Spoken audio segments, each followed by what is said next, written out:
might want to ask yourself some very important questions about this point. For instance, why is Hollywood continually bombarding our country and this world with trash movies which portray violence, rape, crime of every kind, bloodshed? Why does Hollywood continue to pump out motion pictures depicting murder and violence and bloodshed, then turning around and saying that movies and tapes don't have any influence on young people's minds or on people's minds, when the obvious is true, that all tapes and movies influence people's minds? Ask yourself why. What is the purpose for portraying so much violence and horror and gory bloodshed in motion pictures? There's a reason for it. You better think about it. Ask yourself also about the biological warfare going on in the world today. AIDS coming from out of nowhere into the homosexual community.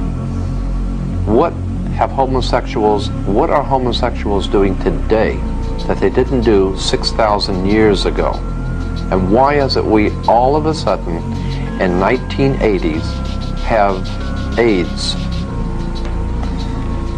Is there any connection between AIDS and the Legionnaire's disease and biological experimentation going on with the CIA, the USIA, the NSA, and all the other government agencies that you don't know anything about? Is it possible that there could be some sort of a biological experiments going on, some of them going awry, some of them purposely allowed to go awry to see how far they will go? Is there any kind of a rhyme or reason for the things that are happening today?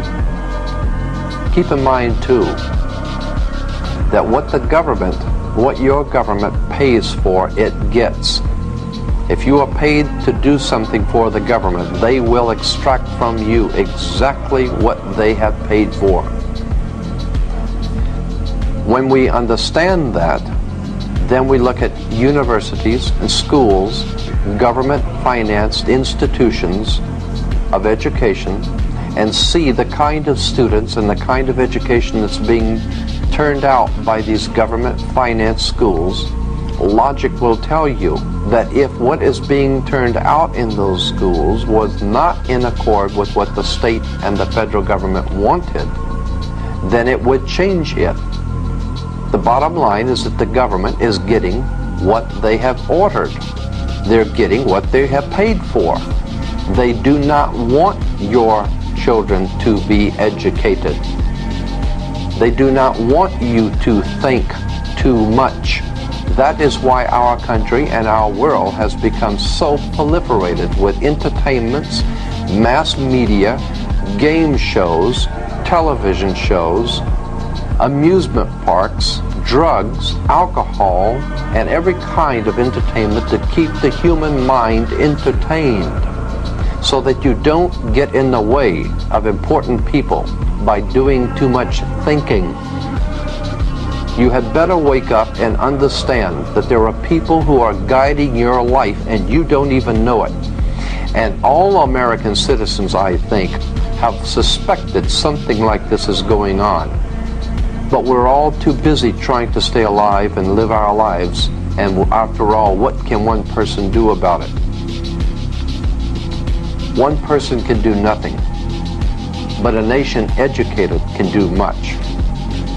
Why does Hollywood make motion pictures like Death Wish and Dirty Harry, always showing how regular citizens are misused and abused and tricked and deceived by their government, and then one lone guy has to stand up for what's right because the whole system is corrupt?